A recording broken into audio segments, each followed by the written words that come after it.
बिस्मिल्लाहिर्रहमानिर्रहीम। अस्सलाम वालेकुम। यूट्यूब चैनल पर तारिक मतीन आपको खुश आमदीद कहता है।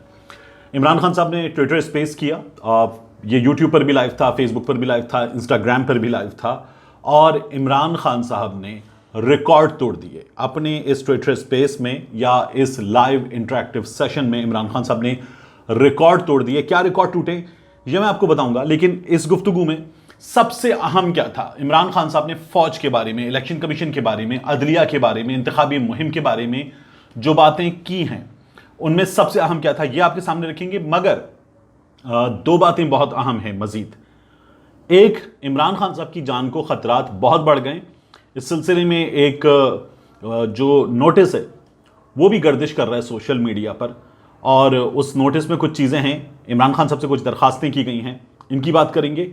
इसके अलावा इस हुकूमत ने इमरान खान साहब के खिलाफ कार्रवाई के लिए बंदा मार्क कर लिया है और पाकिस्तान तहरीक इंसाफ, इमरान खान साहब के करीबी लोग और ख़ास तौर पर इमरान खान साहब के खिलाफ कार्रवाई की जाएगी। इमरान खान साहब ने कहा था कि कैरेक्टर असैसिनेशन होगी, उन पर हर तरह के मुकदमात बनाए जाएंगे। तो जो बंदा इब्तदाई तौर पर मार्क किया गया इमरान खान साहब के खिलाफ, वो बंदा हुकूमत ने चुन लिया और उसे चुनने में कुछ लोगों ने मदद भी की है। तो इस बारे में भी इस वीडियो में बात करेंगे। सबसे पहले इमरान खान साहब की जान को खतरात हैं। देखिए, एक सोशल मीडिया पर नोटिस भी गर्दिश कर रहा है। इमरान खान साहब को भी बताया गया कि ऐसी कुछ गुफ्तगू इंटरसेप्ट हुई है जिसमें इदारों ने यह पता चलाया है कि इमरान खान साहब पर हमला हो सकता है, और उसके बाद इमरान खान साहब से दरखास्त की गई है कि लाहौर के जलसे से वो वीडियो लिंक खिताब कर लें। इमरान खान साहब को कहा गया है कि फिजिकली ना जाएं लाहौर और मीनार पाकिस्तान पर जलसे से वहां खड़े होकर खिताब ना करें, बल्कि वीडियो लिंक खिताब कर लें। यह बात की गई है। अब बाज़ लोग ये कह रहे हैं कि ये दरखास्त करने वालों का ये इरादा है कि इमरान खान साहब जो हैं वो जलसागाह में ना जाएं, जलसा छोटा हो जाए। इमरान खान साहब के जलसे इतने बड़े हो रहे हैं कि हुकूमत के लिए मुश्किल हो रहा है। उन जलसों के बाद जब तज्जियाकार टीवी पर आते तो वो कहते हैं इमरान खान पकड़ा नहीं जा रहा। इमरान खान जितनी तेजी से पॉपुलैरिटी की वेव को राइड कर रहा है, किसी का बाप इमरान खान को नहीं पकड़ पा रहा। इमरान खान सबसे आगे इस वक्त, head and shoulders above the rest. तो ये बड़ी मुसीबत है इन लोगों के लिए और ये सब लोग परेशान हैं। तो बाज लोग कह रहे हैं ये टेक्निकल है, लेकिन बहरहाल इमरान खान साहब से गुफ्तगू भी कर ली गई। उनको ये तजावीज़ भी दे दी गई कि वो बुलेट प्रूफ जैकेट पहने, अपनी जिंदगी जो है वो बहुत कीमती है, उसकी हिफाजत के लिए, और एक बॉक्स हो, बुलेट प्रूफ बॉक्स हो जिसमें इमरान खान साहब बुलेट प्रूफ शीशों के पीछे खिताब करें। ये उनसे दरखास्त की गई इसी ट्विटर स्पेस में, और इमरान खान साहब ने कहा कि हाँ ठीक है, एहतियात करनी चाहिए, मगर जब तक जान है तब तक जान है। जिंदगी और मौत अल्लाह के हाथ में है, जितनी लिखी है उससे एक लम्हा ज्यादा नहीं। ये इमरान खान साहब ने बात की, और इमरान खान साहब ने कहा कि वो जलसे में आएंगे, फिजिकली आएंगे, खिताब करेंगे और उन्हें कोई नहीं रोक सकता। ये इमरान खान साहब ने साफ तौर पर बता दिया कि वो जलसे में आ रहे हैं। इमरान खान साहब को एहतियात करनी चाहिए। इस तरह की दो तीन चीजें पहले भी सामने आ चुकी हैं, अब भी आई हैं, और इमरान खान साहब को बहुत ज़रूरत है एहतियात करने की। उनकी गाड़ी हमने देखा था पेशावर जलसे में भी लोगों के दरमियान जिस तरह से फंस गई थी, ये बहुत सीरियस होता है। और हमने माजी में पाकिस्तान में ऐसे वाक़यात देखे कि अहम तरीन शख्सियात पर हमले हुए हैं, तो बहुत एहतियात की ज़रूरत है इमरान खान साहब को। इमरान खान साहब ने अपनी इस गुफ्तगू में फ़ौज के बारे में बात की, और इमरान खान साहब ने अहम तरीन जुमला कहा कि इदारों में इंसान ही होते हैं, इंसान से गलती हो जाती है, उस गलती की बुनियाद पर पूरे इदारे को गलत करार नहीं दिया जा सकता। इमरान खान साहब ने कहा कि फौज, पाकिस्तान की फौज इमरान खान से ज्यादा जरूरी है। उन्होंने कहा ये फौज ना होती तो इस मुल्क के 3 टुकड़े हो जाते। ये फौज इमरान खान से ज्यादा जरूरी है, फौज के खिलाफ बात नहीं करनी। ये इमरान खान साहब ने आज के ट्विटर स्पेस में नहीं कहा, यह पहले भी कहा। इमरान खान साहब ने यह बात जब सहाफ़ी वज़ीर आज़म हाउस जा रहे थे, एक के बाद एक सेशंस हो रहे थे इस तमाम पॉलिटिकल हंगामे में, तब भी इमरान खान साहब ने यह बात की थी कि वो फौज के खिलाफ बात नहीं करेंगे। वो सड़कों पर आएंगे, जाएंगे, बात करेंगे, फौज के खिलाफ बात नहीं करेंगे। मैं आज आपको बता देता हूं, मेरी जिस रोज़ तहरीक अदम एतमाद कामयाब बिलाखिर हो गई थी, तो उस रोज़ वज़ीर आज़म हाउस में मौजूद एक शख्सियत से बात हुई और बहुत डिटेल्ड बात हुई, और मैं उनसे, चूंकि वो वज़ीर आज़म इमरान खान साहब के साथ होते, तो मैं उनसे कुछ चीज़ें पूछ रहा था और कुछ खबरें लेने के लिए बात कर रहा था। तो मैंने इसी हवाले से बात की। इमरान खान साहब के बारे में बताते उन्होंने ये कहा कि खान साहब का ये कहना है कि ये साजिश जो हुई है पाकिस्तान के ख़िलाफ़, ये सिर्फ उनकी हुकूमत के ख़िलाफ़ साजिश नहीं है, ये पाकिस्तान के खिलाफ साजिश है और बिल्कुल इसी अंदाज में ये पाकिस्तान की फौज के खिलाफ भी साजिश है। वो फौज के खिलाफ बात नहीं करेंगे। इमरान खान साहब ने कहा वो इदारे का एहतराम करते हैं और इदारे के खिलाफ बात नहीं करेंगे। उन्होंने ये कह दिया है कि अगर एक आध इंसान गलती कर भी दे तो पूरे इदारे का कसूर करार नहीं दिया जा सकता। अदलिया के बारे में इमरान खान साहब ने बात की और उन्होंने कहा कि अदलिया को इंसाफ करना चाहिए। उन्होंने ये जो फॉरेन फंडिंग केस है इस पर बात की और कहा कि तीनों जमातों को एक साथ सुने, अदलिया सुने तीनों जमातों को और तीनों जमातों को सुनने के बाद तीनों का फैसला करें। हम साबित करेंगे कि हमारे हाथ साफ है। पाकिस्तान तहरीक इंसाफ ने कोई कानून नहीं तोड़ा है, कोई गलती नहीं की है। पाकिस्तान तहरीक इंसाफ ने पॉलिटिकल फंड रेजिंग पाकिस्तान में पहली बार की है। बाकी जो है वो कोई भी इसमें बच नहीं पाएगा अगर इंसाफ से फैसला होता है तो। फिर इसके बाद इमरान खान साहब ने इलेक्शन कमीशन पे बात की और वो बड़े सीरियस नाराज नजर आए इलेक्शन कमीशन पर और उन्होंने कहा कि ये नून लीग की बी टीम बना हुआ है। वैसे भी बता चुके हैं कि वो इलेक्शन कमीशन के खिलाफ रेफरेंस लाने जा रहे हैं।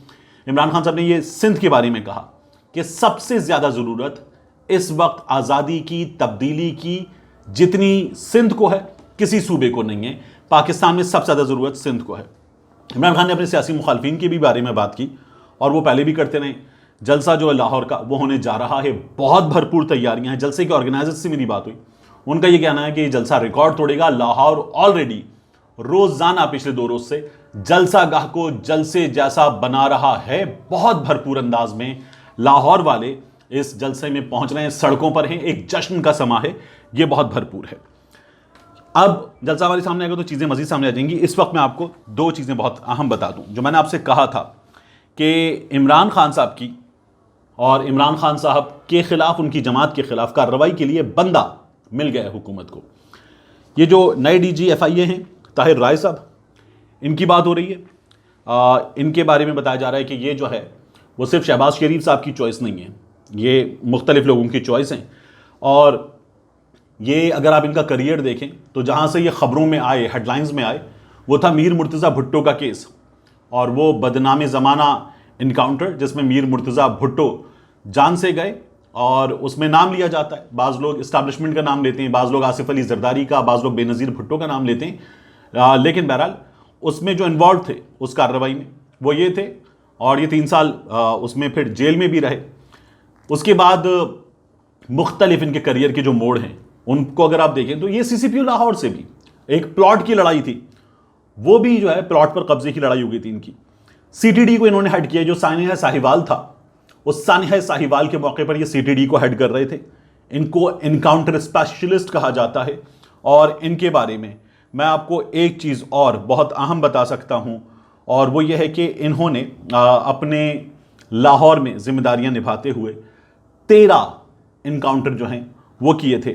ये जो 13 इनकाउंटर हैं मावरा अदालत कत्ल हैं, इनके बारे में ये भी कहा जाता है कि इन पर इनको बाज़ लोग जो है वो माफ़ी भी देते हैं, क्योंकि जिन लोगों को कत्ल किया गया उनमें से बेशतर, तमाम नहीं लेकिन बेशतर ऐसे थे जो डकैती के मौके पर ख़वातीन का रेप कर दिया करते थे और बाज़ जगहों पर मारा है उन्होंने, ख़वातीन को कत्ल किया है। तो ख़वातीन का कत्ल और रेप करने वालों को इन इनकाउंटर्स में मारा गया। ये एक अच्छा काम है। 22 ग्रेड की ये सीट है DGFIA की और इस पर 21 ग्रेड का बंदा जो है वो हुकूमत ने बिठाई। हमारे यहाँ अक्सर होता है, बिठा दिए जाते हैं बंदे और ऐसा बंदा जो उस सीट पर उससे नीचे का हो लाकर बिठाया जाता है तो फिर उससे ज़्यादा काम करवाए जाते हैं, उससे ज़्यादा चीज़ें जो हैं वो अपने हक़ में करवाई जाती हैं। अपने मुखालिफिन को निशाना बनाने के लिए उसको ज़्यादा आगे लाया जाता है। और इनका ये तरीक़ा है कि ये 3-4 ऑफिसर्स की टीम अपने साथ रखते हैं, ये जहाँ भी जाते हैं। ये बलूचिस्तान गए थे, वहाँ पर भी इनको लेकर गए थे। ये शेखुपुरा में DPO थे, तब भी इन्होंने वो टीम अपने साथ रखी हुई थी। और शहबाज शरीफ साहब की चहीते हैं। शहबाज शरीफ साहब जो हैं वो इनसे बीच में अभी लाहौर में नाराज़ भी हुए थे जब ये लाहौर में पोस्टेड थे। तो उस मौके पर फिर इन्होंने नाराज़गी के मौके पर हमज़ा के ज़रिए कुछ सेटिंग की और वापस शहबाज शरीफ साहब को मनाया था। अब इनको लाया गया है और इनके बारे में ये भी बता दूं मैं आपको कि 2013 का जो इलेक्शन था उसके आसपास ये लाहौर में थे और इन्होंने 2013 के इलेक्शन के जो नताइज थे उनमें भी लोग कहते हैं कि जिन जिन अफसरों ने मुख्तलिफ जगहों पर मुख्तलिफ कैपेसिटीज़ में शरीफ ख़ानदान की मदद की थी, उन मदद करने वालों में इनका मुबैना तौर पर नाम आता है। ये तमाम मालूमात मैंने 3 से 4 बहुत अहम सहाफ़ियों से और 2 से 3 सरकारी अफसरों से मालूम की और उसके बाद इन्हें मैं तमाम, मेरे पास बहुत ज़्यादा डिटेल्स हैं तो कुछ मलफूफ अंदाज में मैं आपके सामने रख रहा हूं। तो ये किया गया है। इसके अलावा मुख्तलिफ डिपार्टमेंट्स हैं जहां पर अभी अफसरान लगाए जा रहे हैं, लग रहे हैं। इरादा यह है इस हुकूमत का कि ये इन अफसरान के जरिए दो काम करेगी। एक, इमरान खान साहब के खिलाफ भरपूर अंदाज में मुकदमात बनाए जाएंगे। दो, अपने इलेक्शन जीतने के लिए राह हमवार की जाएगी इन लोगों की मदद से। और अब यह कहा जा रहा है कि जो इलेक्शन है यह अक्टूबर में हो सकता है। इमरान खान साहब का प्रेशर भी बहुत है और बाकी जगहों से भी प्रेशर आ रहा है, तो इलेक्शन जो है वो अक्टूबर में करवाए जा सकते हैं। तो चीज़ें तेज़ हो रही हैं, बहुत तेज़ी से आगे बढ़ रही हैं। मैं ये जो वीडियो है यूट्यूब पर तो मैं आपसे मुखातिब हूँ, मैं इस वीडियो के बाद डिस्क्रिप्शन में एक फेसबुक पेज का लिंक आपके लिए पोस्ट कर दूंगा। आपसे मैं दरख्वास्त करूंगा कि उस फेसबुक पेज को भी लाइक कीजिए। हम ये जो एफर्ट आपके लिए करते हैं और इस एफर्ट में कुछ इंफॉर्मेशन होती है, कुछ चीज़ें होती हैं, कुछ रिसर्च होती है, कुछ दोस्तों से मालूमात ली जाती हैं, बहुत अहम दोस्त हैं वो। तो इन तमाम एफर्ट्स में कुछ मॉनिटरी बेनिफिट्स जनरेट हों, ये एक बुनियादी मकसद होता है। तो इसलिए उस फेसबुक पेज को लाइक कीजिएगा, उसको सपोर्ट कीजिएगा। मैं इंशाल्लाह आपको अपडेटेड रखूंगा। मिलते हैं इंशाल्लाह आपसे अगले व्लॉग में।